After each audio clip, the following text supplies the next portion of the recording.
Baik Bapak Ibu yang dikasih Tuhan, selamat malam. Kita berjumpa lagi di acara kelas pendalaman Alkitab. Malam hari ini kita akan meneruskan dengan sesi yang ketiga tentang Kristologi. Sebelumnya mari kita sama-sama berdoa. Bapa di surga, kami bersyukur. Terima kasih untuk kesempatan malam hari ini. Kami kembali belajar kebenaran firman-Mu Tuhan, membahas tentang Kristologi.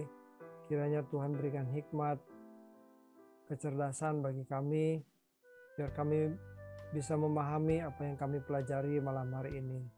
Apa yang kami diskusikan, kami sharingkan boleh memperluas wawasan kami dan boleh kami kenakan dalam kehidupan kami sehari-hari.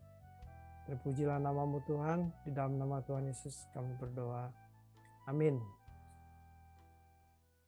Oke Bapak Ibu, saya share screen dulu. Ya. Ini adalah pertemuan ketiga tentang Kristologi. Jadi setelah ini masih ada satu pertemuan lagi. Kita akan membahas sesi ketiga ini dengan ada 6 topik yang akan kita pelajari malam hari ini, yaitu tentang makna Tuhan Yesus Kristus sebagai korban, kemudian Tuhan Yesus sebagai perantara, Tuhan Yesus sebagai nabi, kemudian apakah masih ada jabatan nabi dalam perjanjian baru, kemudian yang kelima, makna kematian Tuhan Yesus, dan yang terakhir adalah karya Yesus di dunia orang mati. Ya. Oke, yang pertama, makna Tuhan Yesus Kristus sebagai korban. Di sini kita akan pelajari bahwa dalam lingkungan orang beragama, hal mengorbankan binatang itu bukan hal yang asing ya. Kita tahu bahwa bukan cuma di Kristen, tetangga kita pun setiap tahun selalu mengadakan upacara korban. Ya. Banyak motivasi yang mendorong praktik korban dalam berbagai agama tersebut, antara lain untuk menyenangkan Allah atau dewa mereka. Dengan korban tersebut, seakan-akan mereka sudah memenuhi kewajiban sebagai umat. Dan tidak sedikit juga orang meyakini bahwa korban-korban binatang tersebut yang dikorbankan mengandung kuasa supranatural sehingga mereka dapat terhindar dari malapetaka atau paling tidak bisa menghindarkan diri dari murka Allah atau dewa mereka yang mereka sembah. Jadi kurban itu tujuannya untuk itu. Banyak penjelasan mengenai mengapa harus melakukan korban dengan menggunakan binatang sebagai sarananya. Nah, ini sangat besar. Kemungkinan hal ini mengacu pada tindakan Allah menyembelih hewan untuk menutupi aib dan rasa malu Adam dan Hawa ketika jatuh dalam dosa. Jadi di Kejadian pasal 3 ayat 21 itu ketika Allah mengambil kulit binatang untuk menutupi tubuh Adam dan Hawa, itu dianggap sebagai korban untuk penebus dosa. Jadi dari situ sebetulnya. Nah, para nenek moyang dan bapak-bapak moyang Israel pun menggunakan cara tersebut untuk menghampiri Allah. Rupanya Allah tidak mempersoalkan cara praktik korban tersebut, sebab Allah bisa menggunakan sarana tersebut untuk mengajarkan bagaimana harus bersikap terhadap Allah yang patut dihormati. Jadi nenek moyang bangsa Israel itu menggunakan cara korban tersebut untuk menghormati Allahnya. Jadi yang penting adalah sikap hati mereka terhadap Allah, bukan praktek korbannya. Nah, dalam hal ini kepada siapa ditujukan korban tersebut? Harus dipahami bahwa praktek korban yang dilakukan oleh umat Israel bukanlah jalan atau penyelesaian final untuk memperoleh pengampunan atau meredakan kemarahan Allah, pendamaian dan perkenanan Allah. Penyelesaian finalnya atau sarana yang sesungguhnya adalah melalui karya Tuhan Yesus Kristus di kayu salib. Jadi korban yang sebelum Tuhan Yesus datang ke dunia yang dilakukan oleh umat Israel itu cuma sebagai penjembatan, atau kita pinjam istilah voucher. Kita pegang voucher nih. kita membelanjakan sesuatu pakai voucher, tapi kan voucher itu nggak ada nilainya. Ketika voucher itu ditukar dengan nilai yang sebenarnya, dengan uangnya, baru itu yang benar gitu loh. Nah ini juga sama. Jadi penyelesaian atas pengampunan atau pendamaian dengan Allah itu adalah karya Tuhan Yesus di kayu salib. Yesus seperti domba tersembelih sebagai korban bakaran, yaitu korban yang dibakar habis seluruhnya. Hal ini paralel dengan Tuhan Yesus yang harus menjadi korban sampai mati. Jadi ketika korban itu dibakar sampai habis, nah Tuhan Yesus juga menjadi korbannya sampai mati. Pertanyaannya, mengapa harus sampai mati? Tanpa kematian, korban pendamaian belumlah lengkap atau belum sah. Kematiannya menunjukkan puncak dari pengorbanannya, sehingga ia bisa berkata sudah selesai. Jadi menuntut kematian, korban itu harus sampai mati. Ketika di kayu salib, Yesus ditantang untuk turun dari salib guna menyelamatkan diri sendiri dan menyelamatkan penjahat yang disalib bersama dia. Ia bukan tidak bisa turun dari salib kalau ia mau. Ketika ia ditantang untuk turun dari salib, tetapi Yesus menolaknya dengan tegas. Yesus tetap teguh dengan pendiriannya, yaitu mati di kayu salib. Jadi sebetulnya itu adalah ketika ditantang, itu adalah upaya iblis supaya Yesus tidak mati di kayu salib. Karena kalau Tuhan Yesus tergoda untuk tidak mati atau untuk turun dari salib, iblis menang. Dan itu sangat berbahaya. Tetapi kalau Tuhan Yesus memilih pada pendiriannya, yaitu mati di kayu salib, iblis yang kalah. Luar biasa ya. Di atas kayu salib ia merasa ditinggalkan oleh Bapa. Ini suatu keadaan yang benar-benar krisis. Yesus bisa meragukan kesetiaan Bapa kepada dirinya, tetapi ia tidak meragukan kesetiaannya. Jadi Yesus bisa saja meragukan kesetiaan Bapa kepada dirinya, tetapi ia tidak meragukan kesetiaan Bapa. Ia tetap berpegang teguh. Yesus tidak mengingkari tugas panggilannya untuk taat sampai mati, tanpa merasa curiga dan kecewa kepada Bapa. Ia menyerahkan nyawanya kepada Bapa. Inilah yang membuat dirinya lulus atau menang. Kematian Tuhan Yesus di kayu salib dalam ketaatan kepada Bapa di surga adalah kematian yang sangat mengerikan bagi Lucifer, bagi iblis ya. Karena dengan hal itu ia terbukti bersalah dan hukumannya dapat ditentukan. Ada semacam rule of the game, aturan main ya. Ada semacam hukum dalam pergulatan antara kerajaan terang dengan kerajaan kegelapan. Kalau ada yang bisa melakukan kehendak Bapa dengan sempurna, berarti Lucifer kalah dan harus dihukum. Tetapi kalau tidak ada, maka Lucifer beroleh kemenangan. Jadi ini pertarungan yang luar biasa. Tuhan Yesus itu bertarung untuk taat sampai mati supaya bisa membuktikan bahwa iblis bersalah. Kalau Tuhan Yesus tidak bisa membuktikan, maka iblis yang menang. Wah, ini pertarungannya luar biasa ya. Kalau Tuhan Yesus tidak taat kepada Bapa atau berarti kalah, maka cita-cita Lucifer berkuasa menyamai Allah bisa tercapai. Jadi Tuhan Yesus itu harus menang demi kemuliaan Allah Bapa, bukan untuk kemuliaan dirinya sendiri. Dengan kesediaannya menjadi korban dan tampil sebagai pemenang, maka ia bisa menjadi corpus delicti, guna merebut segala kuasa di bumi dan di surga. Matius 28 ayat 18-20. Korban Yesuslah yang dapat mendatangkan pengampunan, meredakan murka Allah, pendamaian dengan Allah, dan perkenanannya. Jadi korban Yesus itu harus dilakukan supaya membuktikan bahwa iblis bersalah. Bukan sandiwara belaka, tetapi ini sebuah pertaruhan untuk membuktikan bahwa kalau ada manusia atau makhluk yang dapat melakukan kehendak Bapa dengan sempurna, taat kepada Bapa dengan sempurna, itu membuktikan bahwa iblis bersalah. Oke, sekarang Tuhan Yesus sebagai perantara. Nah, imam besar keturunan Harun memiliki tugas dan fungsi sebagai pengantara antara Allah dan umat. Jadi Harun ini kan abangnya Musa ya. Dia adalah seorang Lewi.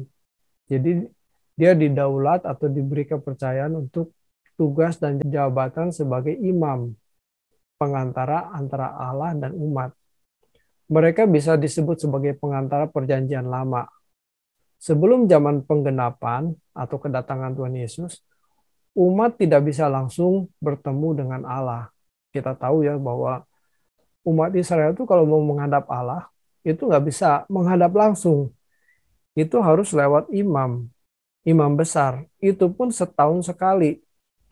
Jadi nggak bisa bertemu dengan Allah. Beda dengan zaman kita ya, zaman anugerah ya. Kita bisa menghadap Allah Bapa itu kapan saja dan tidak perlu pengantara, tidak perlu pendeta, tidak perlu hamba-hamba Tuhan. Setiap orang percaya adalah imamat yang rajani, jadi bisa menghadap langsung. Hal ini sama dengan banyaknya agama di mana mereka membutuhkan seorang mediator sejenis imam ini. Ya, kalau kalau dalam perjanjian lama umat tidak bisa berhubungan langsung dengan Allah sebab mereka belum menjadi anak-anak Allah, tetapi dalam perjanjian baru orang percaya diperkenan menjadi anak-anak Allah yang bisa langsung berhubungan dengan Allah Bapa melalui putra tunggalnya. Jadi pengantaranya adalah Tuhan Yesus. Jadi kalau kita datang kepada Bapa, berdoa dalam nama Yesus, dalam nama Tuhan Yesus ya. Oleh sebab itu, untuk orang percaya tidak lagi dibutuhkan imam seperti umat di perjanjian lama. Tuhan Yesus adalah imam besar yang sesungguhnya ia adalah pengantara perjanjian baru. Jelas ya. Mungkin kita ingat itu waktu Tuhan Yesus disalib, tirai itu terbuka ya. Tirai itu kan yang menghubungkan ruang kudus dengan ruang maha kudus. Nah itu tirainya terbuka. Itu artinya kalau tirai terbuka berarti setiap umat bisa langsung masuk ke ruang maha kudus menghadap Allah. Berdamai dalam konteks perjanjian baru adalah memiliki persekutuan yang ideal dengan Allah.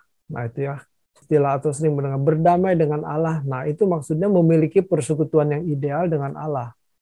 Dalam persekutuan tersebut ada dialog antara Allah dan umat. Orang percaya bisa sepikiran dan seperasaan dengan Allah. Sehingga segala sesuatu yang dilakukan berkenan dan menyenangkan hatinya, hati Allah. Itulah sebabnya orang percaya harus memiliki pikiran dan perasaan Kristus.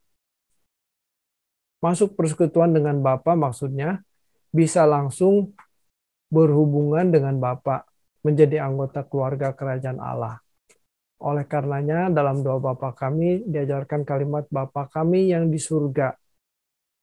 Jadi kita menyapa Allah Bapa itu sebagai Bapa.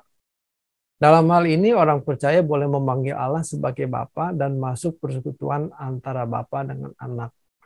Ini hal yang luar biasa ya. Menyapa Allah Sang Pencipta dengan kita sebagai makhluk ciptaan itu dengan hubungan sebagai Bapa dengan anak. Satu hubungan yang luar biasa harmonis. Dalam perjanjian baru setiap orang percaya harus mengikuti jejak Tuhan Yesus untuk dapat memiliki kapasitas sebagai anak-anak Allah yang bisa berdamai dengan Allah. Dalam hal ini, setiap individu harus berjuang untuk menemukan dan memiliki persekutuan dengan Tuhan secara pribadi. Sangat menyedihkan kalau banyak orang Kristen berpikir bahwa proses pendamaian tersebut bisa terjadi secara otomatis, seakan-akan dengan karya penyelamatan Tuhan Yesus, semua dibayar tuntas tanpa menuntut respon manusia secara pantas. Ini sebuah kesalahan ya. Kita kebanyakan orang Kristen menganggap ketika dia mengaku percaya, maka persekutuan dengan Allah Bapa itu otomatis menjadi harmonis gitu. Padahal tidak. Itu butuh proses, butuh pertumbuhan, butuh respon manusia, dan supaya kita semakin me- apa, merespon Tuhan secara pantas. Dengan cara bagaimana diperdamaikan dengan Allah, bukan dengan percaya secara akali atau dalam pikiran. Kebanyakan kita kan dalam pikiran aja, pokoknya percaya aja. Tetapi itu tidak mengubah, percaya yang begitu tidak mengubah. Tetapi tindakan merubah diri dengan merubah pola pikir melalui belajar kebenaran firman Tuhan secara memadai. Nah itu yang benar tuh gitu. Tindakan merubah diri dengan merubah pola pikir melalui belajar kebenaran firman Tuhan. Dari perubahan cara berpikir tersebut, seseorang tidak mengingini dunia lagi dan tidak terikat kepada kodrat dosa, tetapi mengenakan kodrat ilahi. Tanpa kesucian dan kedewasaan rohani sesuai standar Allah, seseorang tidak dapat diperdamaikan dengan Allah secara utuh. Jadi berdamai dengan Allah itu harus dinyatakan dalam perubahan pola pikir, perubahan sikap, menghormati Tuhan, sehingga dia tidak lagi mengingini dunia, tidak lagi terikat dengan dosa, tetapi menggunakan kodrat ilahi. Tirai bait Allah yang terbelah dari atas ke bawah pada waktu peristiwa penyaliban Tuhan Yesus mengisyaratkan bahwa sejak kematian Tuhan Yesus, maka bukan hanya imam besar yang dapat menjumpai Allah, tetapi setiap orang percaya dapat menjumpai Allah sebagai anak-anaknya. Untuk itu umat harus berjuang untuk memiliki keberadaan yang pantas di hadapannya. Firman Tuhan berkata, "Kuduslah kamu sebab aku kudus." Mengapa Allah menghubungkan kekudusannya dengan kekudusan kita? Sebab tanpa kekudusan, seseorang tidak dapat diperdamaikan dengan Allah. Dari Yesus memberi jalan untuk diperdamaikan manusia dengan Allah. Tetapi kalau manusia menolak diperdamaikan dengan cara tidak mau hidup suci, maka darah Yesus menjadi sia-sia bagi dia. Dengan demikian fungsi Tuhan Yesus sebagai pengantara menjadi sia-sia. Ini sebuah konsep yang seringkali salah ya. Bahwa kalau kita sudah ditebus ya sudah, keberadaan kita apapun diterima Tuhan. Memang satu pihak Tuhan menerima kita, tetapi kalau kita tidak mau berubah, kita tidak mau berusaha untuk hidup suci, hidup kudus, itu akhirnya dibuang juga. Akhirnya dibuang juga, ditolak juga sama Tuhan. Nah, itu seringkali itunya yang tidak diperjuangkan. Hanya menganggap bahwa kalau sudah terima Yesus, sudah diperdamaikan, mati masuk surga. Ini sebuah kesalahan. Sekarang kita membahas tentang Tuhan Yesus sebagai nabi. Nabi adalah jabatan yang memiliki fungsi sebagai penyambung lidah Tuhan atau menyampaikan pesan-pesan Tuhan kepada umat. Pesan itu bisa berupa nasihat, penghiburan, nubuat, peringatan, ancaman hukuman, atau keputusan hukuman. Nabi juga dipercaya sebagai seorang yang menerima wahyu dari Allah untuk disampaikan kepada umat. Oleh sebab itu, Nabi biasanya dipahami sebagai utusan Allah bagi umat pilihannya. Nah, ini dari Adam sampai sebelum zaman Musa, tidak pernah ada yang disebut sebagai nabi, kecuali nama besar yang merupakan nenek moyang Israel, yaitu Abraham. Itu di Kejadian 27. Tradisi jabatan nabi di Israel mulai pada zaman Musa. Jadi mulai Musa itu baru muncul tradisi jabatan nabi. Semua nabi berasal dari Israel dan diperuntukkan khusus untuk umat pilihan Allah. Mereka pada umumnya berkarya di tengah umat Israel, sebab Tuhan membutuhkan sosok yang bisa menjadi pelaksana kehendak Allah, memediasi antara Allah dan umatnya. Nabi adalah pelaksana penyelenggara pemerintahan Allah bagi umatnya. Bangsa Yahudi adalah bangsa yang mengenal Allah yang benar melalui pewahyuan yang diterima oleh Musa. Tentu saja pengenalan bangsa Yahudi akan Allah semesta alam yang menciptakan langit dan bumi melalui nabi-nabinya yang diutus Allah sendiri. Semua warisan pengenalan akan Allah tersebut ditulis dalam kitab sucinya. Nah, kitab suci itulah yang dijadikan oleh orang percaya sebagai landasan narasumber satu-satunya untuk mengenal Allah Yahweh. Jadi kalau orang mau bertanya siapa Allah yang benar, ya Allahnya Israel. Karena bangsa ini mewariskan pengenalan akan Allah, Allah yang benar. Sebagian masyarakat Yahudi menganggap bahwa Tuhan Yesus sebagai nabi. Ada di Matius 21 ayat 21 dan ayat 26.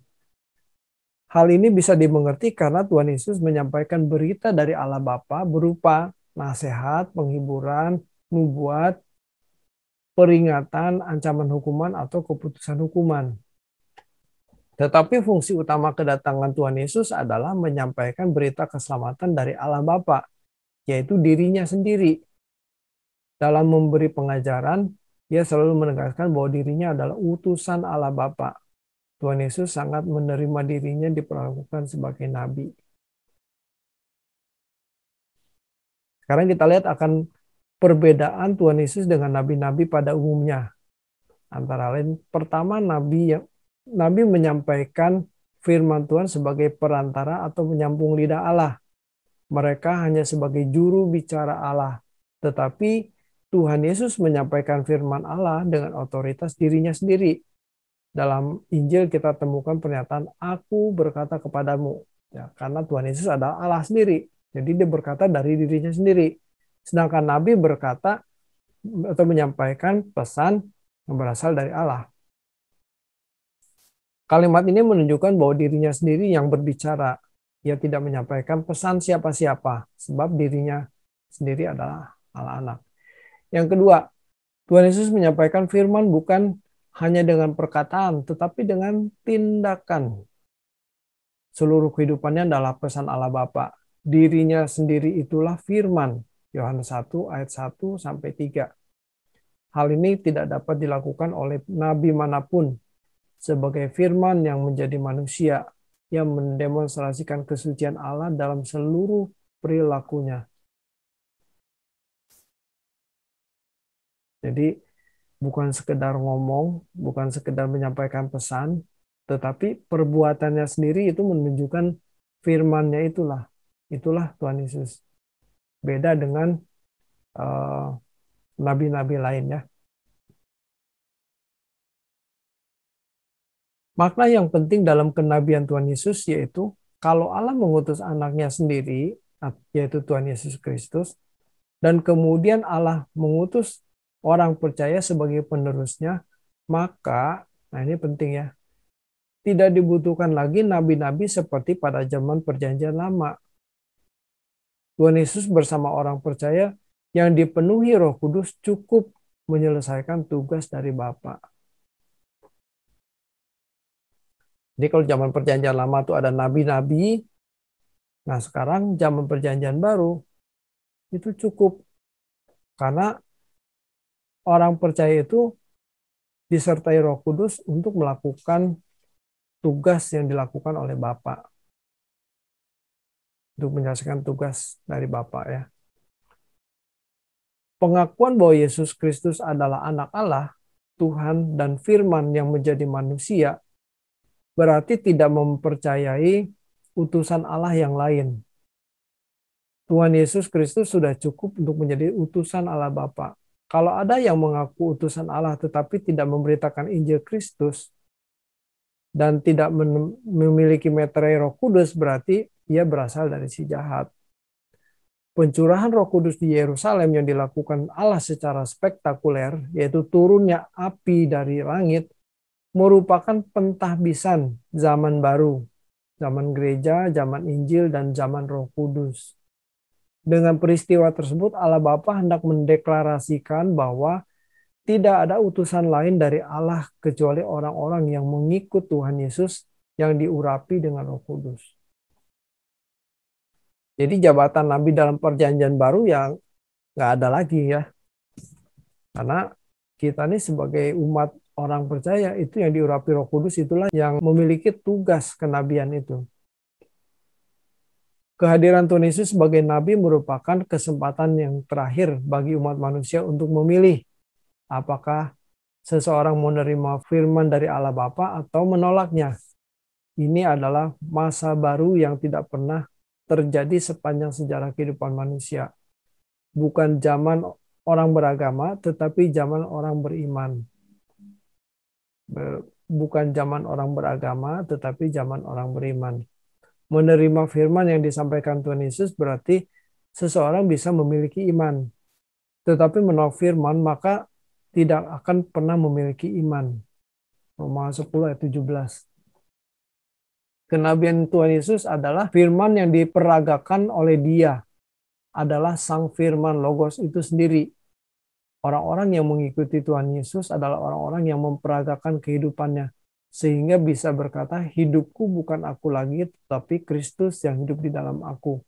Orang seperti ini pantas disebut orang Kristen. Definisinya Kristen, Kristen itu kan seperti Kristus ya. Apanya yang seperti Kristus? Kelakuannya, karakternya, sifatnya, perbuatannya seperti Kristus. Jadi makanya menjadi pengikut Kristus itu harus bisa berkata hidupku bukan aku lagi tetapi Kristus yang hidup di dalam aku. Kalau kita jadi Kristen terus kelakuan kita masih seperti orang dunia ya berarti nggak Kristen. Itu cuma KTP-nya doang yang Kristen. Keunggulan kenabian Tuhan Yesus dibanding dengan nabi-nabi manapun dapat dibuktikan, yaitu bahwa Tuhan Yesus dapat mencetak manusia-manusia seperti dirinya, ya kan? Seperti Kristus ya. Tetapi nabi-nabi hanya menyampaikan pesan, tetapi tidak bisa melakukan apa yang dilakukan oleh Tuhan Yesus. Memang Tuhan Yesus adalah pokok keselamatan atau penggubah manusia. Dalam bahasa Yunani-nya itu aitios ya. Jadi mengikut Tuhan Yesus itu berarti kita harus seperti Kristus. Dan Tuhan Yesus mencetak manusia-manusia seperti dirinya sendiri. Jadi berbeda dengan nabi-nabi yang lain. Kalau nabi-nabi lain ya cuman menyampaikan pesan menurutmu enggak terserah. Terus kelakuannya seperti apa ya terserah. Tuhan Yesus sudah menggenapi atau memenuhi semua firman dalam perjanjian lama. Maka tidak perlu lagi wahyu yang lain. Tuhan Yesus adalah puncak dari wahyu Allah dan penggenapan sangat sempurna. Setelah Tuhan Yesus naik ke surga, maka Roh Kudus dicurahkan mendampingi umat pilihan. Sehingga setiap orang percaya secara pribadi dapat berhubungan langsung dengan Allah. Dengan demikian, tidak lagi dibutuhkan seorang nabi seperti nabi-nabi dalam perjanjian lama. Setiap orang bisa menerima pesan dari Allah dengan jelas tanpa melalui orang lain. Jadi di zaman perjanjian baru tidak diperlukan nabi lagi ya, karena setiap orang percaya itu bisa berhubungan dengan Allah. Orang percaya mengajarkan Injil kepada sesamanya yang akhirnya sesamanya tersebut bisa berinteraksi dengan Allah sendiri. Nah, tujuannya kan begitu. Kita mengajak orang lain untuk datang kepada Tuhan supaya mereka pun bisa berurusan dengan Tuhan tanpa melalui kita. Termasuk gembala, pendeta, itu tidak jadi perantara antara jemaat dengan Tuhan. Karena masing-masing jemaat itu harus berurusan dengan Tuhan. Jadi bukan hanya satu dua orang yang bisa menjadi utusan Allah, tetapi semua orang percaya yang benar akan menjadi utusan Allah. Dalam hal ini jabatan nabi tidak lagi menjadi eksklusif, sebab setiap orang bisa memiliki Roh Kudus, di mana setiap individu bisa berdialog dengan Allah dan menjadi utusannya. Mengapa Tuhan Yesus harus mati? Ini topik berikutnya ya. Salah satu jawabannya adalah bahwa ketaatan dan kesetiaan Tuhan Yesus kepada Bapa harus dibuktikan sampai kepada kematian. Hal ini juga sekaligus membuktikan bahwa kesempurnaan hidup manusia sebagai anak Allah guna pantas menjadi corpus delicti. Kalau belum sampai kepada kematian, ketaatannya belum berkualitas tinggi seperti yang dikehendaki oleh Allah Bapa. Tuhan Yesus menunjukkan bahwa kualitas penghormatannya kepada Allah Bapa, pengabdian dan pembelaannya melebihi segala sesuatu yang dimilikinya. Di dalamnya termasuk nyawanya sendiri.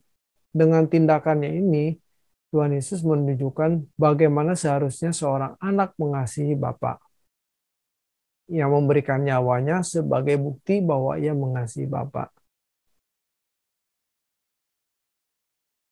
Seharusnya dulu Lucifer sebagai salah satu dari anak Allah berperilaku seperti yang dilakukan oleh Tuhan Yesus.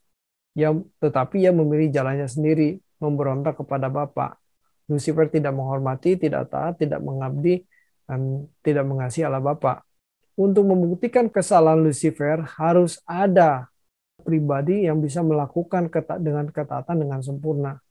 Pembuktian adalah hukum yang tidak boleh diabaikan. Sebab Allah bertindak berdasarkan hukum atau tatanan.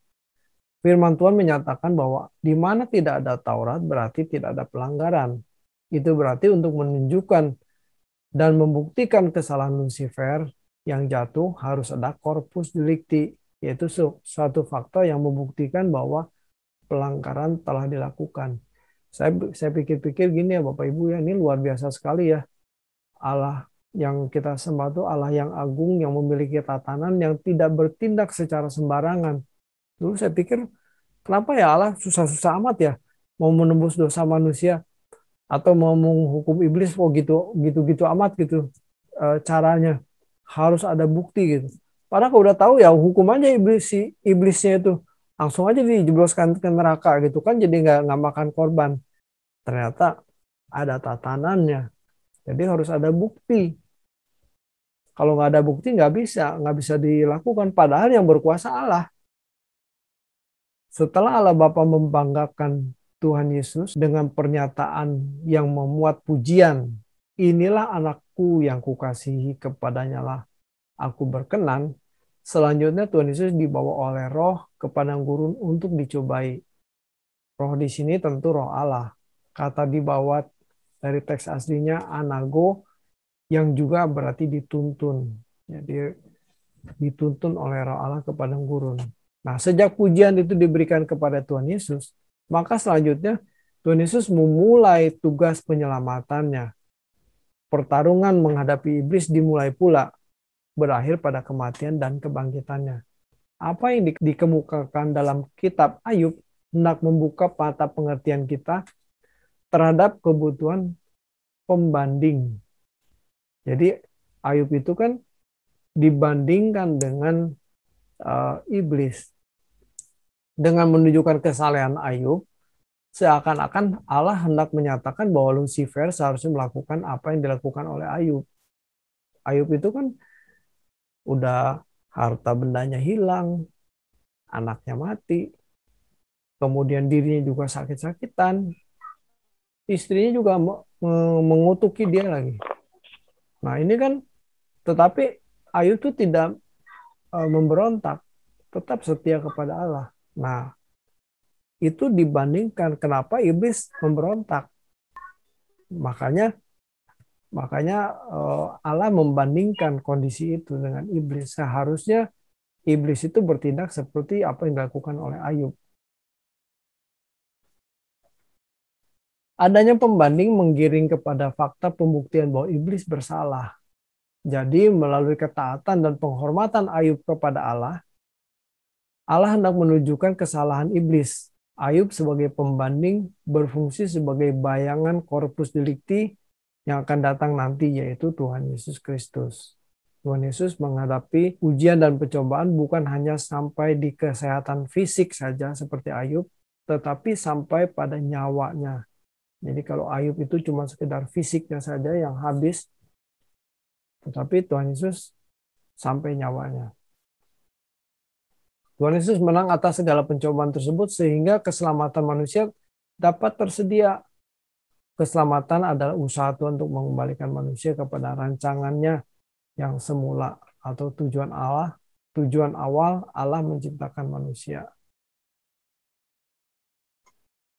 Kematian Tuhan Yesus di kayu salib dalam ketaatan kepada Bapa di surga adalah hal yang sangat mengerikan bagi Lucifer. Ya, sangat logis ya. Kenapa iblis itu mati-matian untuk menghindarkan Tuhan Yesus dari mati di kayu salib. Karena ini sangat mengerikan. Karena dengan ketaatan Tuhan Yesus sampai kematian, itu dapat membuktikan bahwa iblis bersalah dan hukuman atas iblis dapat dijatuhkan. Jadi ada semacam rule of the game dalam pergulatan antara kerajaan terang dan kerajaan kegelapan. Kalau ada yang bisa melakukan kehendak Bapa dengan sempurna, berarti kesalahan Lucifer dapat dibuktikan. Hal ini berarti kekalahan bagi iblis sehingga ia bisa dihukum. Kemenangan Tuhan Yesus membuahkan hak untuk memproklamirkan bahwa satu fakta segala kuasa di bumi dan di surga dalam tangannya. Ya, ia adalah bintang timur yang gilang gemilang itu. Dengan demikian sebutan Kristus yang diurapi menjadi sah bagi Tuhan Yesus Kristus setelah kematiannya. Betapa berartinya kematian Tuhan Yesus bagi surga dan bagi bumi, bagi penduduk surga, para malaikat yang kudus dan bagi manusia di bumi. Dalam hal ini kematian adalah jalan menuju pengurapan sebagai Tuan atau kurios. Tanpa kematiannya tidak akan pernah ada keselamatan. Hal ini tidak bisa dimengerti oleh mereka yang tidak memahami seluk-beluk karya penyelamatan versi Alkitab atau versi Allah yang benar. Jadi orang-orang di luar Kristen tidak bisa mengerti kenapa harus mati itu. Nah ini jawabannya karena ini harus memiliki ketaatan yang sempurna sampai mati di kayu salib, baru bisa menebus dosa manusia. Ini versi Allah yang benar ya. Karya Yesus di dunia orang mati. Sebelum zaman anugerah, yaitu sebelum Tuhan Yesus menderita, mati di kayu salib, turun ke kerajaan maut dan dibangkitkan, semua orang mati belum bisa masuk Firdaus. Apakah Firdaus itu? Apakah Firdaus itu sama dengan surga? Nah, kata Firdaus itu disebut 3 kali dalam Alkitab di Perjanjian Baru, di Lukas 23 ayat 43, 2 Korintus 12 ayat 4, dan Wahyu 2 ayat 7. Dalam bahasa Ibrani, Firdaus disebut Pardes, atau dalam bahasa Yunani diterjemahkan Paradeisos, yang berarti taman, atau bahasa Inggrisnya itu garden atau park ya. Kata Firdaus juga menunjukkan taman pertama yang Allah Bapa ciptakan, yaitu Eden, di mana Adam dan Hawa ditempatkan. Sebenarnya kata Firdaus tidak menunjuk sebuah nama atau tempat, tetapi lebih menunjuk sebuah gambaran atau keadaan yang nyaman. Firdaus bukanlah surga. Surga adalah tempat permanen bagi Allah maupun manusia. Surga untuk Allah Bapa tentu sudah ada dari kekal sampai kekal. Tetapi surga bagi manusia barulah dinyatakan setelah manusia mengalami kebangkitan nanti. Jadi surga untuk manusia belum ada ya. Nanti setelah kita dibangkitkan menggunakan tubuh kemuliaan baru surganya ada. Kadang-kadang surga juga menjadi gambaran sebuah tempat yang menyenangkan seperti Firdaus. Sehingga sulit membedakan antara surga dengan Firdaus. Dalam Perjanjian Lama, kalimat yang digunakan untuk menunjuk tempat orang meninggal disebut perhentian bersama nenek moyangnya. Seperti misalnya di 1 Raja-Raja 2 ayat 10. Kemudian Daud mendapat perhentian bersama nenek moyangnya. Ia dikuburkan di kota Daud. Nah itu ya, istilahnya begitu. Dalam teks ini tidak disebutkan bahwa mereka sudah masuk Firdaus atau surga. Mereka ternyata ditawan di Sheol atau di Hades. Sebelum zaman anugerah, kunci kerajaan maut belum berada di tangan Yesus. Semua orang mati ada di Sheol atau di Hades menunggu kebinasaan. Inilah yang dimaksud dengan penampungan sementara. Nah, setelah Tuhan Yesus menunaikan tugas penyalibannya, ia turun ke dunia orang mati untuk melepaskan para tawanan, yaitu orang-orang yang mati sebelum zaman anugerah yang tertawan di dunia orang mati.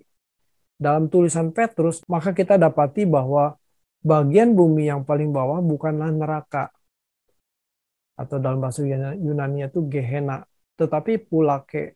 Pulake ini sejajar dengan kata Hades, yang juga diterjemahkan sebagai kerajaan maut. Nah, kata kerajaan maut dalam Perjanjian Baru ditulis 4 kali, yaitu di Wahyu 1 ayat 18, Wahyu 6 ayat 8, Wahyu 20 ayat 13, dan 14. Kata Pulake berarti penjara, atau dalam bahasa Inggris disebut prison, penjara ya. Tempat terakhir manusia adalah Gehenna atau Samaim. atau Uranos bahasa Yunaninya. Jadi tegasnya Seoul atau Hades adalah tempat penampungan sementara atau intermediate state sebelum kebangkitan atau penghakiman. Dengan kematian Tuhan Yesus, maka ada kemungkinan terbukanya kitab kehidupan. Bagi mereka yang dinilai Tuhan bisa masuk dunia yang akan datang, di mana nama mereka tercatat di dalamnya. Kalau Tuhan Yesus tidak berhasil memikul semua dosa manusia, maka tidak ada penghakiman. Semua manusia meluncur dalam kebinasaan menjadi milik iblis, terpisah dari hadirat Allah selama-lamanya. Jadi dengan kematian Yesus, kebaikan manusia itu jadi ada artinya. Itu menjadi pertimbangan. Bisa dipertimbangkan atau mereka memiliki peluang untuk masuk dunia akan datang. Tetapi kalau Tuhan Yesus tidak mati di kayu salib, sebaik apapun manusia, moralnya sehebat apapun, dia meluncur masuk neraka. Tidak ada ampun. Oke, saya kira ini slide terakhir. Ya, betul. Sekarang kita mau berdiskusi. Silakan Bapak Ibu kalau ada pertanyaan. Saya sudah menyampaikan paparan malam hari ini. Semoga tidak terlalu cepat dan bisa diterima dengan baik. Oke.